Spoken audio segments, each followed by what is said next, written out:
Dando continuidade, eu expliquei o pilar ali, o pilar que o legislador brasileiro se baseou para conceituar empresário no direito brasileiro. Dando continuidade, eu vou retomar a conversa e vou partir do primeiro artigo, que é o que nos interessa, é o artigo 966 do Código Civil. E se eu estivesse em sala de aula, eu ia perguntar assim para os alunos: qual é o conceito de empresário? E daí vocês iam ficar lá me falando que empresário é o dono da empresa, empresário é o cara que tem dinheiro, empresário é o, sei lá, que você possa imaginar. Em 2020, isso a gente resolve essa questão com muita facilidade. Lembrando que quando eu estudei, que eu fui acadêmico, foi no ano de 98, 99 que eu fiz essa disciplina, então a gente não tinha o conceito de empresário. Então quando alguém me perguntava o que era ser empresário, na minha cabeça eu imaginava que era alguém que tinha dinheiro, alguém que tinha celular, patrimônio, sei lá. Bobice minha e bobice de todo o resto dos coitados brasileiros. Por quê? O conceito de empresário, lá na Itália, Skinner já propôs o conceito de empresa em 42 e depois deduziu também o conceito de empresário. Aqui no Brasil, o legislador brasileiro preferiu, em vez de conceituar empresa, conceituar empresário. E lá no artigo 966, ele começa assim, ó: considera-se empresário. E daí ele vai colocar uma série de elementos, uma série de argumentos para que você possa refletir, para que você possa ter certeza qual é o conceito legal de empresário. E o primeiro deles, eu ainda volto ali, ó, a slide número 11 e número 12, volto a falar da teoria de Askin, né? Vou falar rapidinho, porque senão eu fico revisando, né? E aí você fala, caramba, o cara revisa demais. Mas é isso aí. Lembrando aí na teoria de Askin, né? 4 vértices: vértice objetivo, empresário; vértice objetivo, estabelecimento; vértice funcional, função da empresa; e vértice corporativo, a questão da gestão do empresário. Olhando para esses 4 vértices e pensando que o artigo 966 diz o seguinte: considera-se empresário. Eu já vou dar a resposta de cara. Eu sempre pergunto qual dos vértices da teoria de Askin que o legislador brasileiro utilizou-se para aqui no nosso Código Civil, na parte do direito da empresa. Não precisa pensar muito, gente. É o vértice subjetivo, é o vértice do empresário. Juliano, então não tem os outros vértices? Tem sim, gente, não seja inocente. Os outros vértices, todos eles vão aparecer, mas o legislador brasileiro preferiu dar uma ênfase no vértice aqui do empresário, do dono, do sujeito que exerce a atividade empresarial. Então, partindo aqui dessa conversa, né? Artigo 966, evidentemente cai na sua prova, né? Diz assim: considera-se empresário, 2 pontos, quem exerce profissionalmente. E se eu tivesse em sala de aula, eu ia dar uma paradinha, ia escrever no quadro a palavra profissionalmente e ia pedir para vocês: o que é ser profissional? E eu ouvi as mais diversas indagações, né? E você ia falar que profissional é o cara que sabe tudo, é o cara que é bom, o cara que tem especialização, o cara que tem diploma. Tudo isso tem um pouco de sentido. Mas aí eu sempre faço questão de conceituar o não profissional. E eu pergunto: quem é o não profissional?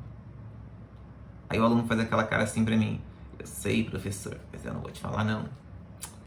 Então, queridos, o não profissional é o amador.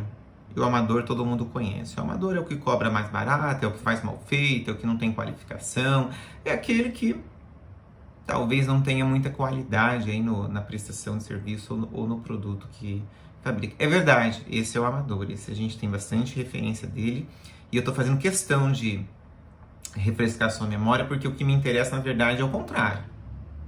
Eu quero saber quem é o profissional. Profissional é isso mesmo que vocês podem estar pensando. Profissional é o cara que tem conteúdo, é o cara que sabe tudo, é o cara que tem qualificação, é o cara que tem responsabilidade, é o cara que cumpre horário. Então, todo esse contexto, toda essa possibilidade aí, empresário é o cara que é bom, não bom de coração, bom de conhecimento, bom de tudo, ele entende daquilo que ele faz, daquela prestação de serviço, daquele produto. Esse é empresário. Então vejam que o legislador brasileiro começa o conceito de empresário assim: Considera-se empresário quem exerce profissionalmente. Então, quando vocês se depararem com essa palavrinha profissionalmente, a referência, tudo aquilo que foi discutido no anteprojeto é isso que eu estou falando aí em menos de 1 ou 2 minutos para você. Profissionalmente é o cara que é bom, o cara que tem conhecimento, o cara que sabe tudo, é o cara que você pode confiar. Esse é o empresário. Então, essa é a primeira locução, primeiro pilar aí do conceito de empresário. Evidentemente, eu sempre pergunto nas provas: aluno, explique o que quer dizer a palavrinha, ou o que significa a palavrinha profissionalmente no caput do artigo 966. Juliano, mas é fácil. Mas quem disse que é para ser difícil? É para você entender e explicar para mim o que quer dizer. E a maioria às vezes se enrola. Profissionalmente, profissional é aquilo que é bom, aquilo que tem conteúdo, aquilo que sabe tudo, aquele que pode cobrar mais caro, aquele que tem qualificação. É isso que o legislador quis dizer quando ele colocou a palavrinha profissionalmente. Então, empresário é quem exerce profissionalmente. A próxima locução é que eu expliquei no vídeo anterior. Atividade economicamente organizada. O que é atividade economicamente organizada, professor? É a organização dos fatores de produção. Eu me vali do vídeo anterior para começar fazendo essa explicação, porque é esse o pilar que o legislador brasileiro levou em consideração para poder começar a conceituação aí no artigo 966 de empresário e não de empresa. Então, aqui no Brasil, o legislador levou em consideração aquilo que seria a organização dos fatores de produção. Não entendi.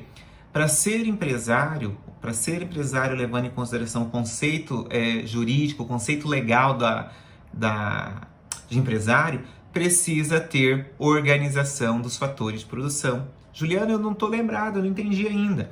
Organização dos fatores de produção são aqueles itens que você vai utilizando, que você vai separando por uma determinada atividade. Quero montar um bar, tem que ter mesa, cadeira, freezer, geladeira, som. São fatores de produção. Ah, mas por que eu perguntei quantos bares tinha na cidade? Para você ver que não tem um igual ao outro. Por que eu perguntei qual era o melhor, qual era o pior bar da cidade? Porque não importa qual é o melhor ou qual é o pior, todos eles têm o quê? Organização dos fatores de produção. Então, o legislador brasileiro levou em consideração, sim, a organização dos fatores de produção para que a gente pudesse, ou para que fosse conceituado empresário. Então, empresário é quem exerce profissionalmente a atividade economicamente organizada. Então, mais daqui um pouquinho, acho que num outro vídeo, eu vou explicar que essa questão da organização dos fatores de produção tem tudo a ver com a possibilidade da existência de não empresários no Brasil. Por isso que eu comecei a explicação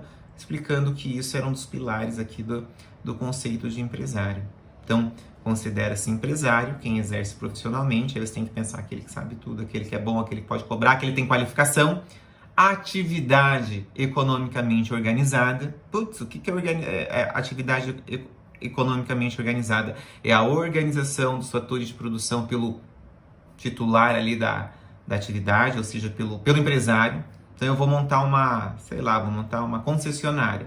Eu tenho que colocar os fatores de produção relacionados lá à concessionária que eu preciso montar. Vou precisar de crédito, vou precisar de carro, vou precisar de mesa, vou precisar de vendedor, vou precisar de um ponto físico, ou não, né?